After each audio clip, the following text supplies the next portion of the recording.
Okay, everyone, and welcome to another artwork professional development session.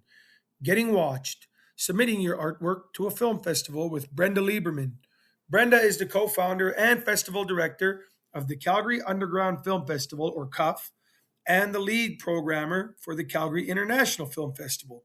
With over 20 years of experience in festival curation, programming, and operations, Brenda has reviewed and selected thousands of independent films from around the world. She is a champion of bold, unconventional storytelling and a mentor to emerging filmmakers throughout Canada. Her knowledge of both the artistic and logistical sides of filmmaking make her an invaluable resource for creators navigating the festival world. Thank you so much for joining us today, Sounds Brenda. good. So I was mentioning that this kind of covers quite a bit because sometimes I use the same presentation for bigger or smaller uh, amounts of time and class sizes. But I find traditionally that getting a little bit of, and maybe you all know this already, but just getting a really quick, brief overview over how the styles of the programming tends to work often helps people try to wrap their head perhaps around how the curators or programmers are feeling or addressing the submissions and then everything else that you've got coming in. So we could go over how the programming works and films are being judged. Where do you begin as a filmmaker? Some of the do's and don'ts of submitting to festivals, and what to do if you are invited to screen at the festival, as well as what to do if you're rejected from getting into a festival. Your brand, and some Q&A time. We won't have time probably to get into any like success stories or films to watch and stuff, but if anyone ever wants, I'll touch base a bit about that when we're going through the other steps.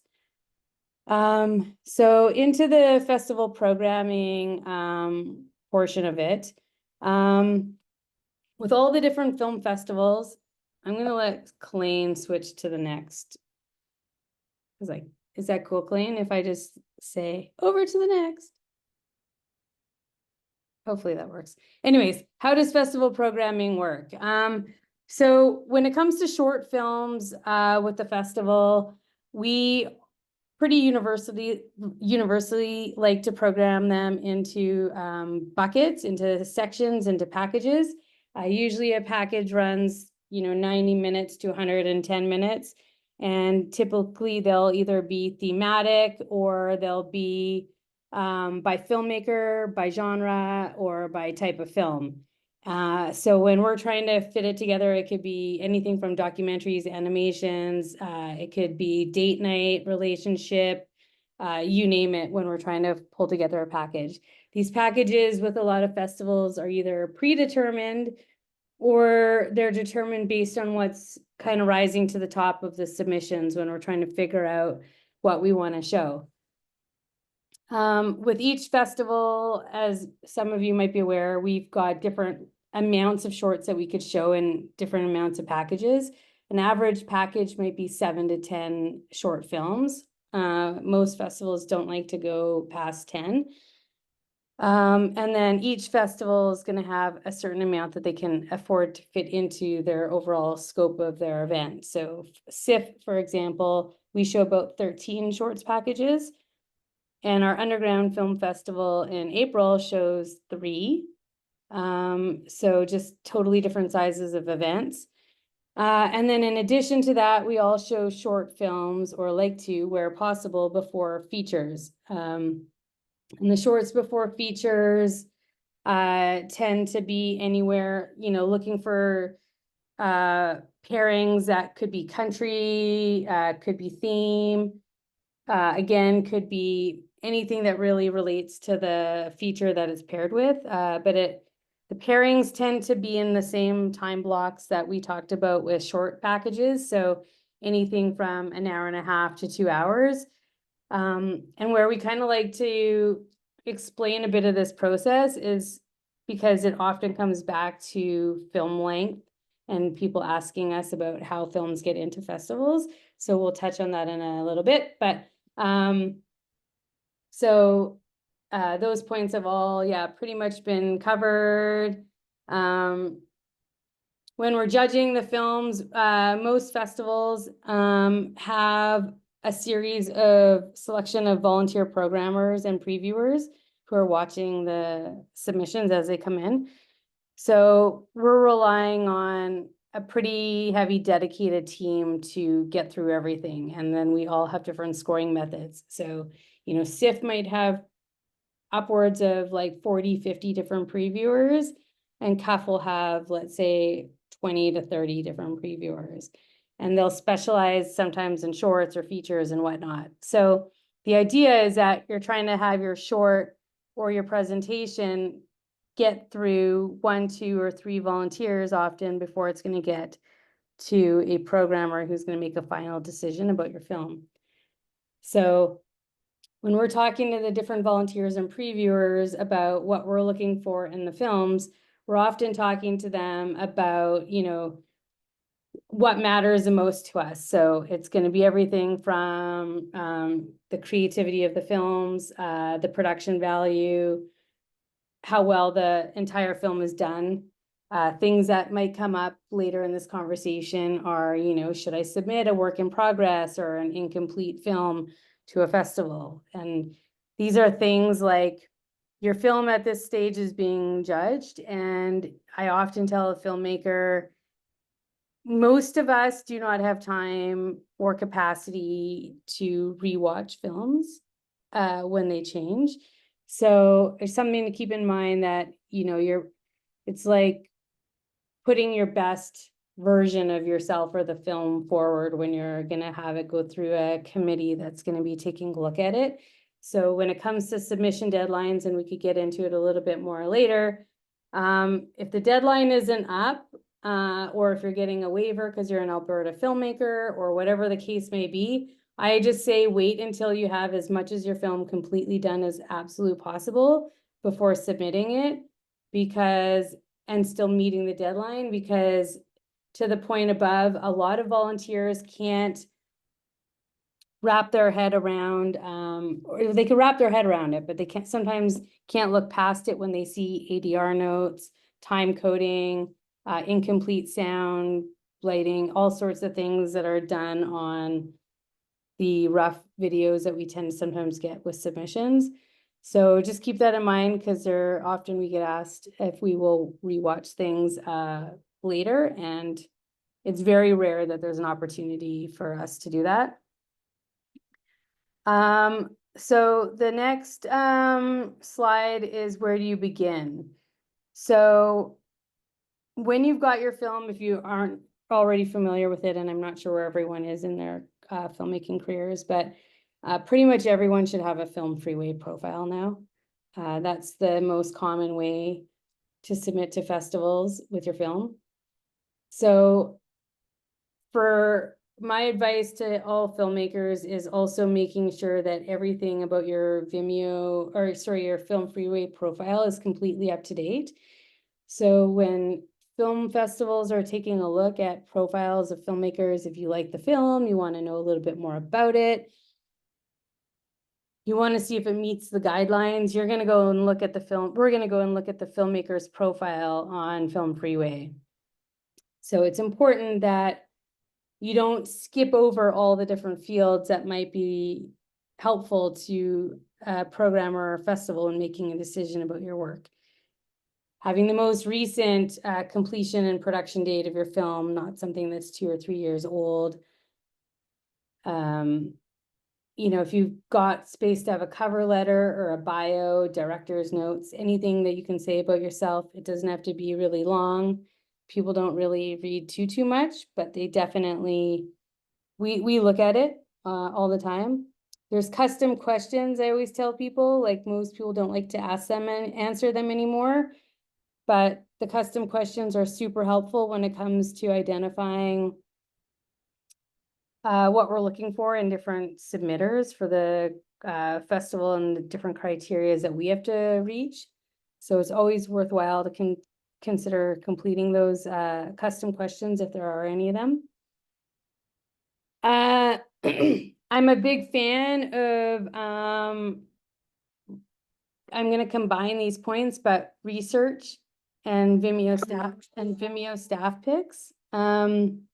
We get a lot of filmmakers that submit to the various film festivals that don't read the guidelines about what the festival is looking for. And they often don't meet the guidelines, and applying to film festivals is extremely expensive. And it's time consuming, and then it's also time consuming on those who are watching. So, and I have mixed views on asking for waivers, because we also, get people, obviously Albertans are always get waivers with each other, but if somebody's gonna ask for a waiver for a film festival, but they haven't done their research on the film festival to even know if the festival programs films within their alignment, it's oh, we got a funky screen on there, Elaine. Is that yours? So anyway, so I really want to encourage everyone to do their research. Take a look at the type of films that the different festivals program, the different short films, making sure that yours fits in the year, the runtime, and all the other categories. I would say don't, it's part of this is don't try to convince a festival that your film is going to be something that they would want when it doesn't meet the requirements, what they're looking for. So that's something we could get into, but Vimeo staff picks are amazing. I put that down because it's always really good and important to see what other content is out there and doing the festival tours. And Vimeo puts a ton of work into posting some really incredible short films that are playing all the different festivals around the world. So getting familiar with content that is out there doing the circuit and seeing what festival trajectory some of the films like yours may have had is all helpful when you're trying to figure out where to apply. So with that same token, I also try to recommend to filmmakers that they try to watch content at other festivals as much as possible, even if it's not a festival that you got into. So whether it's supporting one locally or traveling to other ones, to just really get into understanding the content, the culture, and the community. And just, I was at a festival in Montreal this summer at Fantasia, and there's, filmmakers who just wait to get into a festival to show up at a festival and take part in it, and others who just want to go and build that community in between films. And that's a huge way to understand how the industry works, make further connections, often becomes collaborations, helps you to navigate getting into other festivals in the future. And just, I feel like it kind of also builds the creativity side of things. So yeah, that follows along with watch what you make, watch what your peers make, just getting a sense of really what's out there. When you're doing this, we always try to encourage people to make a work back timeline for all the different deadlines. So starting some sort of spreadsheet that's going to really help you, because we often get a lot of filmmakers who apply late with all sorts of reasons. And I think applying with films is often the same as applying for jobs. And it sounds ridiculous, but hearing a bunch of excuses or, all sorts of reasons why somebody should watch your film late and consider it often doesn't work out to your benefit. So what to prepare before submitting, the do's and don'ts of submitting to festivals. So this is just a bit of a deeper dive into it. Most festivals don't need a ton of the information at the beginning, and a lot of it's going to get saved for if you get into one. But it's really important to have all this stuff prepared, and it's important to know it and know what it is. So for the synopsises, most festivals are going to want to see that you can write a synopsis about your film in 2 or 3 different lengths. So a really easy one-liner, a really nice short synopsis, maybe 50, 100 words, and then a longer one if possible, depending on the length of your film. As clear and concise as you could be to describe your film also helps represent your film, both meaning that you understand what your film is, and then it also helps the festivals understand it. So I encourage it. Some people even will go so far as to not have any of this information on their film freeway. And again, it kind of just feels like they don't care when their profile is sitting there empty. So it's going to happen that if you do get accepted to a festival, the first thing that they're going to ask for is going to be your stills, your press kit, and all the details. So it's better to have it ready at the beginning. Your stills kind of maybe sounds ridiculous, but we get a lot of people who aren't realizing that what we're looking for is promotional marketing stills, like from your film. If you can make sure that you've got somebody who's able to do some stills photography while you're shooting, this isn't images with booms or background or crew. These are meant to be images from your film that are going to help sell it. Photos that aren't manipulated after the fact, photos that are clear, not too dark, nice close-up shots of people from your film or whatever the film is about. So just trying to think, if you were to flip through like a magazine, what might catch your eye? Looking at a bookshelf. So we try and encourage people to really kind of hone in on like what looks like a nice little horizontal snapshot. We've had a few films in this recent festival where we've had to email the filmmakers back several times just to try and get them to dig out more photos of their projects that also properly represent what it is. The right lead characters or the right vibe of the film. And again, not blurry, not too dark. Press kits, I usually try to show a few examples of press kits, but essentially the press kit is something that if anyone ever wanted me to show you an example, I could send some. Press kits, again, are going to be a mixture of everything about the film. So a compilation of the various synopses that we talked about, the 4 different lengths, broken out into words, word counts, director's statement, contact information, technical specs, aspect ratio, file formats available, runtime, black and white or color, subtitle, language, no dialogue, all those kinds of details. And your credits would be in your press kit. So the press kits are often used not just for us to give to media if media asks, but we use these to basically build our website page or program guide for the film that we're programming. So we're looking for stuff that we can copy and paste out of a press kit, something that's easy, not embedded, all just images that we can't lift out any of the copy that we need to. So anything that can make the festivals have an easier experience gathering the information they need about your project for us to help sell it or build the marketing materials that we need. So that's what the press kit's really for. I would say some people do really simple, easy ones. It could be in like a Word document, really like, black text, simple, and others go really elaborate and funky. My advice to this is to also, just if you're going to go elaborate and funky and embed a bunch of photos, just try to keep the entire file size down to a minimum with your press kit. So the press kit is something that most of these items, some items are going to be part of your Film Freeway profile, like some stills might, but most of the stuff is just to have on hand so you're ready if you could ask for it. Your online presence. A lot of this comes down to, if we're interested in a film, like I said before, we're going to go back and look at somebody's Film Freeway profile. We might go and look at their website, etc. We might also, if we accept the film, we may be asking for a lot of this information at the time.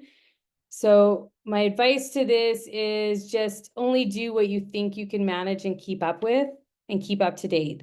Because there's nothing worse than going to like broken like 404 websites or really old information, or if you're going to go into the different social media avenues, something that's completely outdated. So a lot of filmmakers will have an online presence for a particular film, and some will do it for their company with a collection of their films. Whatever really works for you. I do think that it's important that you have an online presence and that it is professional and that it is up to date, because not only does it allow us to get more information about you, but it also allows us to be able to market you when we're marketing the film. And then it also is great because when film festivals are programming filmmakers' works, we're kind of looking at it as a bit of a reciprocal thing. You know, we want to get the word out and promote you and your film, but we also want you to help promote that your film is at the festival and help try and get attendance out to your screening. So showing that you've got the skills or the social media or online presence is always helpful. These are a little bit out of order because I originally made this. But yeah, the guidelines go back to that. So again, just paying attention to the guidelines. Things like we get this all the time. Somebody will write to us and be like, okay, it says you don't accept films between 30 and 60 minutes. My film is 58 minutes. Will you make an exception? We will always make exceptions. Every festival will make exceptions, but just being aware that you might, if it's not really a well-aligned project for the festival you're applying for, they're pretty much telling you their guidelines because your chances are going to be that much slimmer to get in if you don't meet the guidelines. So again, based on the price, just making sure that you're spending the time and money wisely with who you're applying to.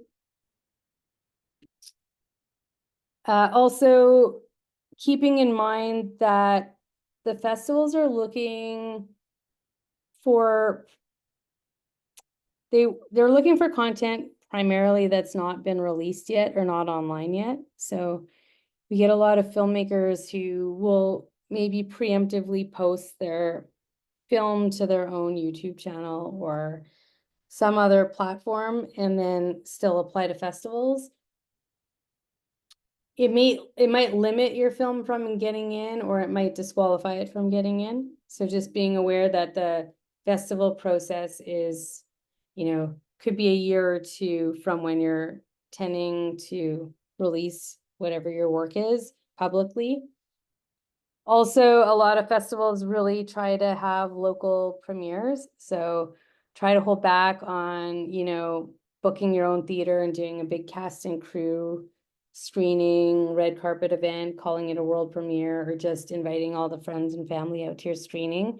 Giving an opportunity for the festivals you're applying to be that for you. And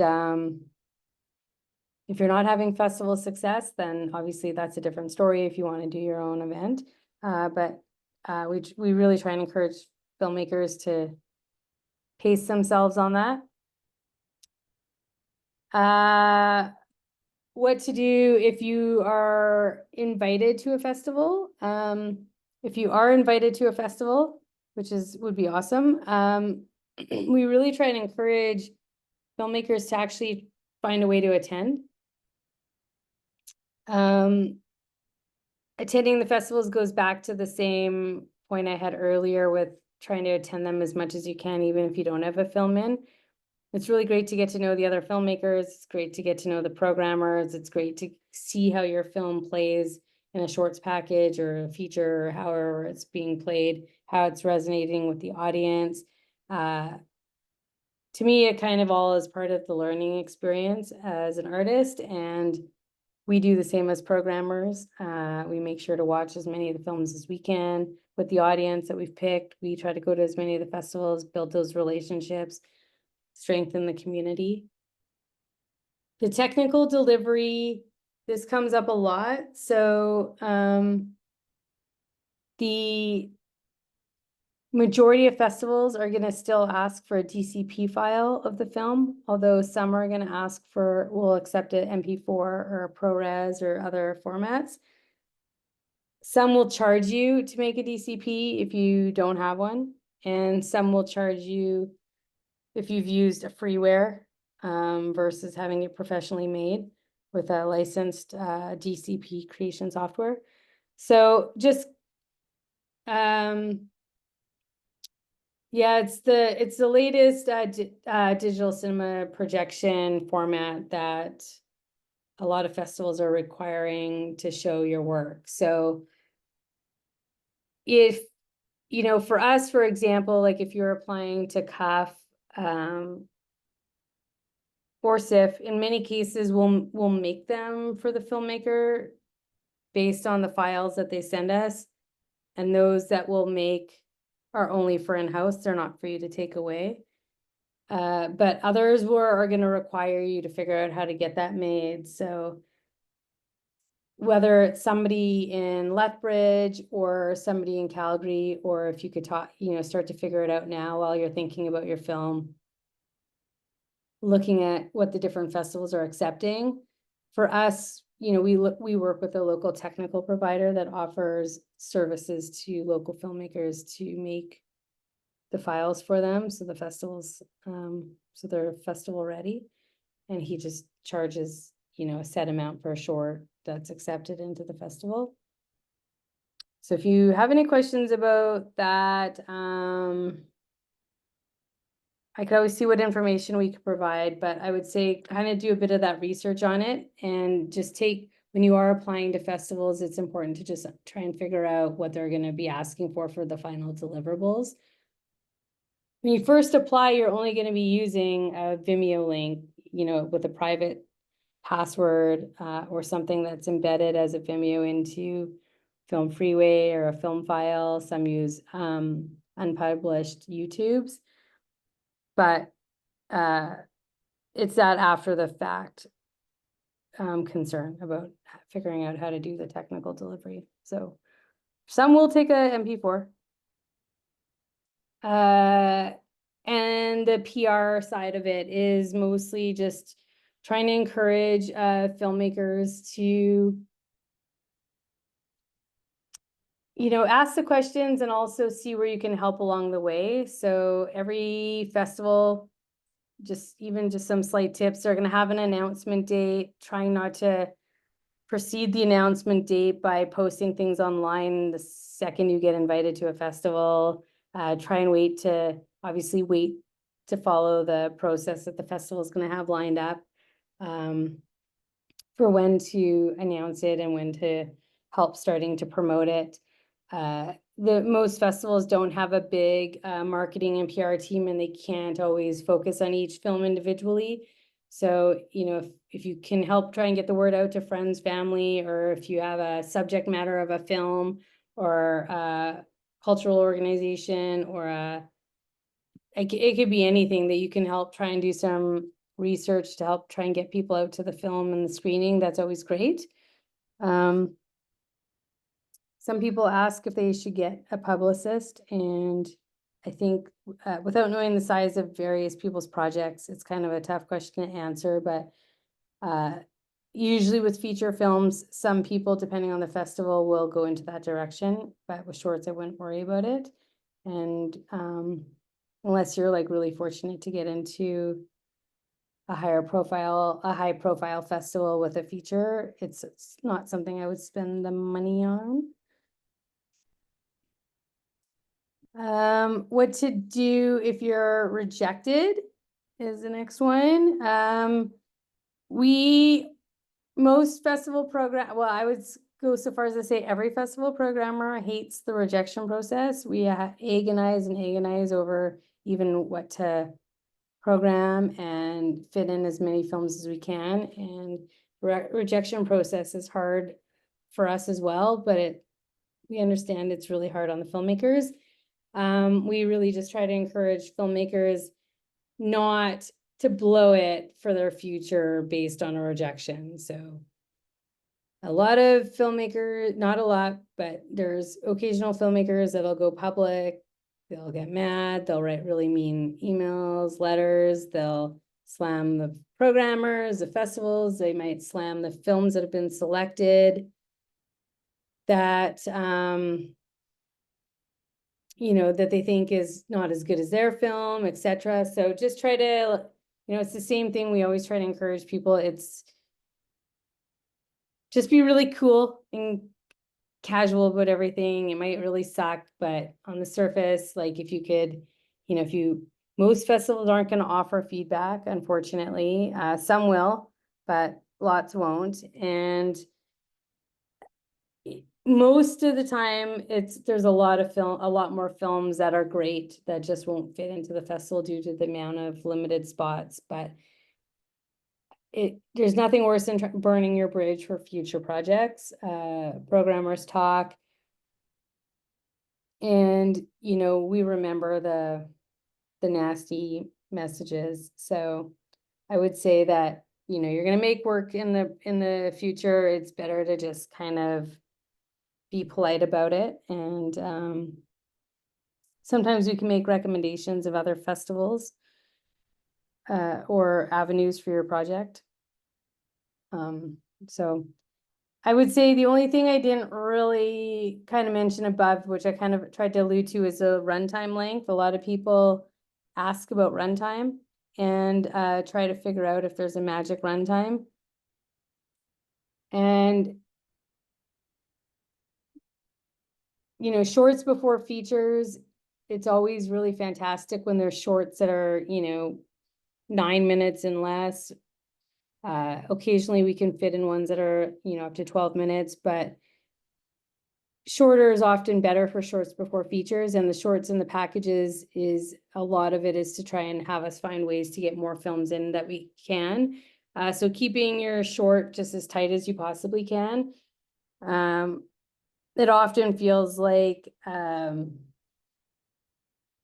minute on screen feels like 3 minutes to the viewer. So typically most films just feel too long. So if you feel like your film is the perfect length, and it really is a perfect length, great. But if you get advice from anyone that it feels like it is too long, it probably is. So we really try to find ways to encourage filmmakers to keep it really tight so that you have a better shot at getting into the festivals. Yeah, but watching the shorts on Vimeo will give you some indication and some examples of some really great snappy shorts that have done well at differing lengths.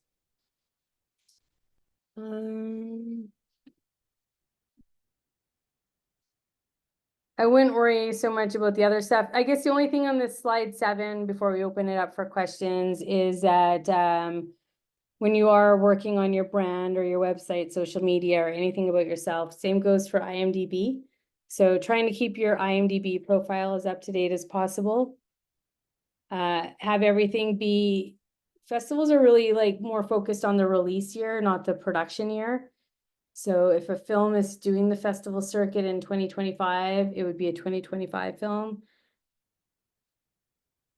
I would say that if you've got films that are perhaps